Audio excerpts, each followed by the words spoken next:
खुदावंद यीशु मसीह जिस की अपने लोगों के लिए मर्जी ये है कि वो इस दुनिया में तो रहें लेकिन इस दुनिया की मानिंद ना बने, उसी के नाम में आपकी सलामती हो। शायद आपने लफ्ज़ सिमनी के बारे में सुना होगा। इससे मुराद होती है कि पैसे देकर या दूसरे लफ्ज़ों में रिश्वत देकर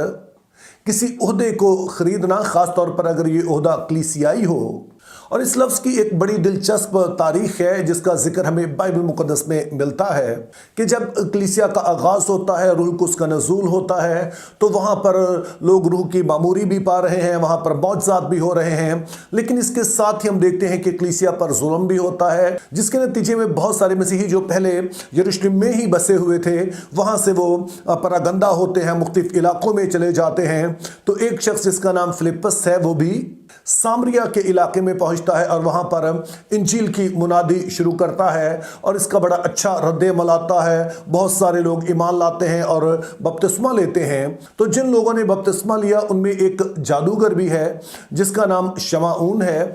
और इससे पहले कि इंजील इस इलाके में पहुंचती, शमाऊन नामी इस जादूगर का इस इलाके में काफ़ी चर्चा था, लोगों में काफ़ी ये मकबूल था। लेकिन जब इंजील फैलना शुरू हुई तो इसका काम जो है वो ठप हो गया और इसी सबब से फिर इसने बपतिस्मा भी ले लिया। और जब यरूशलेम में मौजूद रसूलों तक ये खबर पहुंची कि सामरिया में बहुत सारे लोग यीशु मसीह पर ईमान ला रहे हैं, तो उन्होंने पतरस रसूल और यूहन्ना रसूल को भेजा कि वो जाके इस सारी बात का जायज़ा लें। तो जब पतरस और यूहन्ना वहाँ पर पहुँचते हैं और फिर वो लोगों के लिए दुआ करते हैं, तो उनके हाथ रखने से बहुत सारे लोग रूह कुद्स से मामूर हो जाते हैं। और जब शमाऊन जादूगर ये बात देखता है तो उसकी ख्वाहिश है कि वो भी ऐसा कर सके, उसके वसीले से भी लोग रूह कुद्स का तजर्बा करें। तो उसने क्या किया और उसका जवाब फिर रसूलों ने क्या दिया वो सुन लीजिए। ये अमाल 8 बाब उसकी 18 से 20 आयत है जिसमें लिखा है, जब शमऊन ने देखा कि रसूलों के हाथ रखने से रूह कुद्स दिया जाता है तो उनके पास रुपए लाकर कहा कि मुझे भी ये इख्तियार दो कि जिस पर मैं हाथ रखूं वो रूह कुद्स पाए। पतरस ने उससे कहा, तेरे रुपए तेरे साथ गारत हों, इसलिए कि तूने खुदा की बख्शिश को रुपयों से हासिल करने का ख्याल किया।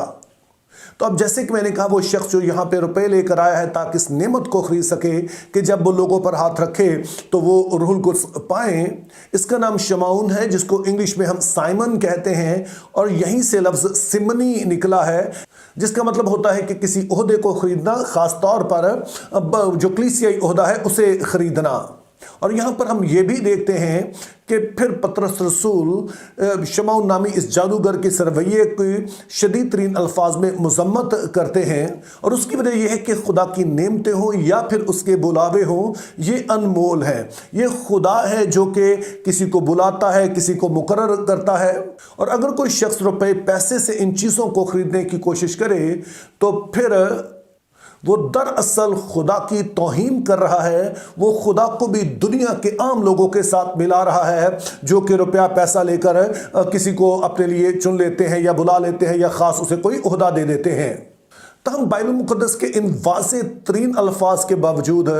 कलीसियाई तारीख़ में हम इस तरह के बहुत सारे वाक़यात होते हुए देखते हैं। और इसका जो बदतरीन इजहार हमें नजर आता है वो कुरून वस्ता की कलीसिया है, मिडल एज चर्चेस हैं जिसको तारीख दौर भी कहा जाता है, जिसके बारे में एक पहली वीडियो में मैं जिक्र कर चुका हूं कि ये वो दौर था कि जब नेपोटिज्म यानी कि जो अकरबा परवरी है, अपने करीबी अजीज़ों को अहम ओहदों पर लेकर आना और फिर पैसे देकर ओहदों को खरीदना एक आम बात समझी जाती थी। और फिर इस्लाही कलीसिया के सबब से अगरचे कि कुछ बेहतरी आई, लेकिन आज की कलीसिया पर जब हम नज़र डालते हैं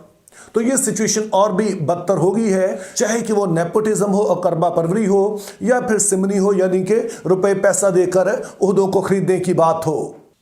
अब अगर आप कलीसिया पाकिस्तान की तारीख पर नज़र डालें तो ये वाला मसला उस वक्त शुरू हुआ कि जब मगरबी मिशनरी अपने मुल्कों को वापस चले गए और जो पाकिस्तान में मसीही अदारे हैं ये पाकिस्तानी मसीहों के हवाले कर दिए गए।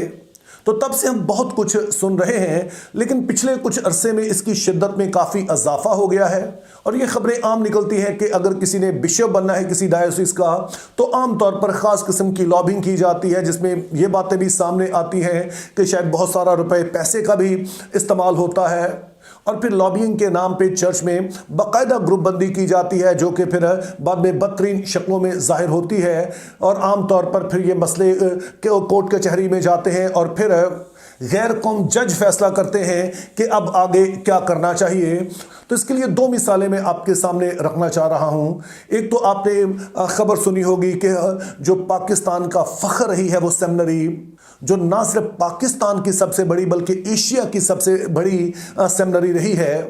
وہاں پر جو تماشا لگا رہا وہ پوری دنیا نے دیکھا، اور یہ صرف افسوسناک نہیں ہے بلکہ یہ انتہائی خوفناک بھی ہے، کیونکہ سیمنری وہ جگہ ہے کہ جہاں پر جو پاسٹر صاحبان ہیں جنہوں خادم بننا ہے ان لوگوں کی تربیت کی جاتی ہے۔ اور جب میں سیمنری کر رہا تھا تو ایک اصول ہمیں یہ سکھایا گیا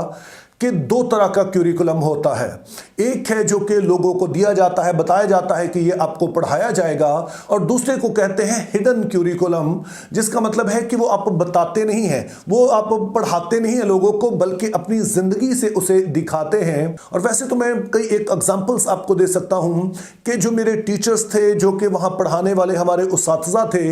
ان کی زندگی سے ہم نے کس قدر سیکھا ہے، لیکن ایک مثال میں آپ کو دینا چاہتا ہوں، وہ ہے ڈاکٹر ایڈی لانس کی، جو کہ میرے ٹیچر بھی تھے، میرے مینٹور بھی تھے۔ تو میں نے 3 سال ان سے پڑھا، اور ہمارے جو لیکچر کا ٹائم ہوتا تھا، جب ہمارا لیکچر شروع ہوتا تھا وہ 8:30 ہوتا تھا،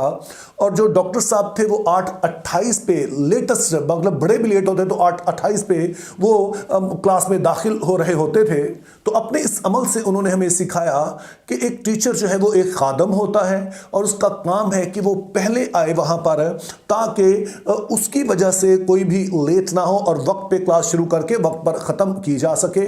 تو اب آپ سوچئے کہ اگر کوئی ایسی سیمنری ہے کہ جہاں پر جو لیڈرز ہیں ان کے درمیان کھینچا تانی چل رہی ہے، تو چاہے وہ کتنا بھی اچھا پڑھائے، کتنی بھی اچھی ڈاکٹرائنز پڑھا دیں، لیکن ایک چیز انہوں نے ہڈن کیوریکولم کے ذریعے سے اپنے کردار سے دکھا دی ہے کہ جب آپ اپنے چرچز میں جائیں گے، آپ نے خدمت میں نکلنا ہے، تو پھر سیاست کرنا اور یہ مقدمہ بازی کرنا، کھینچا تانی کرنا، یہ نارمل بات ہے، اور آپ بھی جا کر ایسا ہی کیجئے۔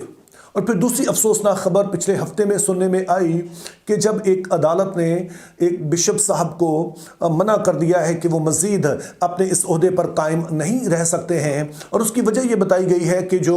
بشپ کے عہدے کے لیے الیکشن ہوا تھا وہ شفاف نہیں تھا، تو اس وجہ سے یہ الیکشن دوبارہ سے ہونا چاہیے۔ اور اب آپ سوچئے کہ کلیسیا جو کہ حق کا مینارہ ہے، جس نے دنیا کو بتانا ہے کہ اسے کیا کرنا چاہیے، اب ہمیں غیر قوم عدالتیں بتائیں گی کہ آپ کو اپنے چرچ میں شفافیت برقرار رکھنی ہے، اور یہ صرف